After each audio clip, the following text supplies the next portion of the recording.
Hello बच्चों। तो उम्मीद करता हूँ आप अच्छे हो, आपकी पढ़ाई अच्छी चल रही होगी। और बहुत बढ़िया खबर है कि 4 टीचर्स हम में से नीतू मैडम, राकेश सर, आभास सैनी सर और अभिनय सर, चारों टीचर्स की मीटिंग हो गई है डीओपीटी के अंदर। जो डीओपीटी मिनिस्टर के जो पीए होते हैं, आई थिंक, जहाँ तक मुझे पता है, जितनी इन्फॉर्मेशन मेरे पास मैं आपको दे देता हूँ, तो उन पीए से मीटिंग हो गई है।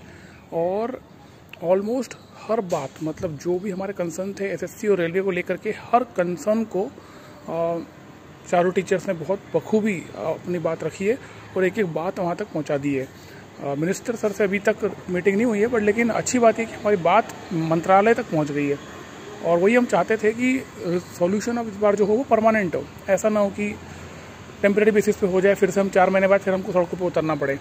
तो बहुत अच्छा, एक अच्छा संकेत है, एक पॉजिटिव साइन है कि कहीं ना कहीं जो हम लड़ाई कर रहे थे वो एक सकारात्मक मोड़ पर आके रुकी है और कहीं ना कहीं अब सही दिशा में जाएगी।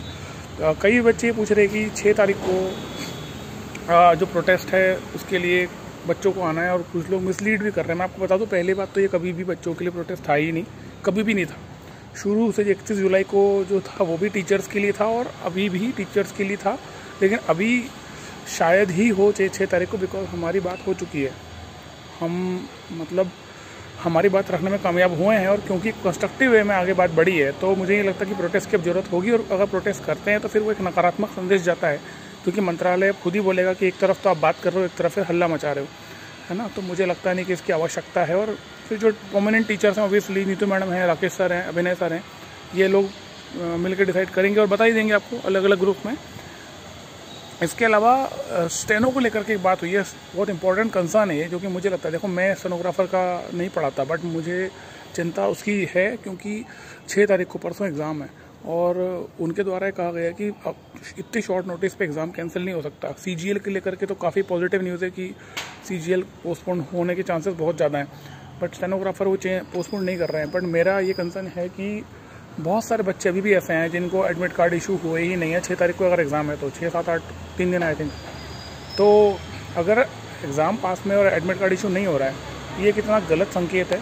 और भाई उनका तो नुकसान हो ही जाएगा ना। आप एग्ज़ाम मान लो जैसे जैसे करवा भी लिया, 1 लाख बच्चा अपीयर हो रहा है स्टेनो में और 1 लाख बच्चों का एग्ज़ाम आपने करवा भी लिया, बट उन बच्चों का क्या जिनका एडमिट कार्ड इशू हुआ ही नहीं है ना, वो उनका तो वो अटेम्प्ट चला गया, उनकी पूरी मेहनत बेकार हो गई। स्टेनोग्राफर का एग्ज़ाम जो है साल में 1 बार होता है और बहुत बढ़िया एग्ज़ाम होता है, पोस्ट भी अच्छी है। तो मुझे लगता है कि जितने एग्ज़ाम 2025 में सिलेक्शन पोस्ट जहाँ चालू हुआ है, 24 जुलाई वाला एग्ज़ाम, वहाँ से लेकर के जितने एग्ज़ाम भी हैं, सिलेक्शन पोस्ट पूरा वापस से री एग्ज़ाम होना चाहिए।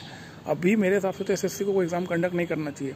और ये डिपेंड करता है, देखिए आज जो मीटिंग हुई है, मीटिंग में उन्होंने इनपुट लिए हैं, ये बात मंत्रालय मंत्री तक जाती है, फिर वो संभव है कि अब वो एसएससी को, रेलवेज़ को कांटेक्ट करेंगे और वहाँ से समझने का और प्रयास करेंगे कि एक्चुअल इश्यूज़ क्या हैं। तो वो क्या डिसीजन लेते हैं उस पर डिपेंड करता है।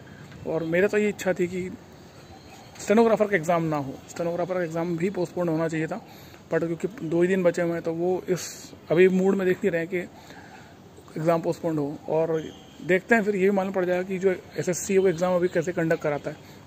ठीक है, पर अच्छी खबर ये यार कि अब हमारे पास जो बहुत सारी प्रॉब्लम थी इकट्ठे होकर के हमने दे दिए, और उम्मीद ये है कि प्रॉब्लम का सॉल्यूशन परमानेंट अब निकलेगा, क्योंकि बहुत परेशान हो गए यार। हर 3, 4, 5 महीने होते हैं और फिर प्रोटेस्ट करो, ट्विटर कैंपेन करो, मतलब ऐसा लगता ही नहीं कि हम पढ़ाने के लिए और आप पढ़ने के लिए।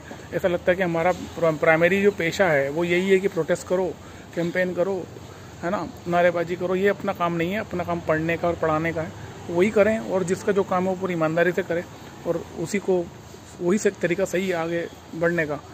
ठीक है, तो अच्छी खबर यही है बस जो मैंने बता दिया आपको।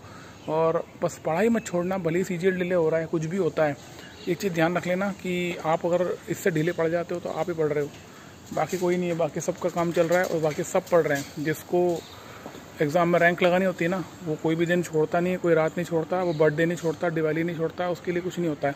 मैंने देखे हैं टॉपर्स ऐसे ही होता है।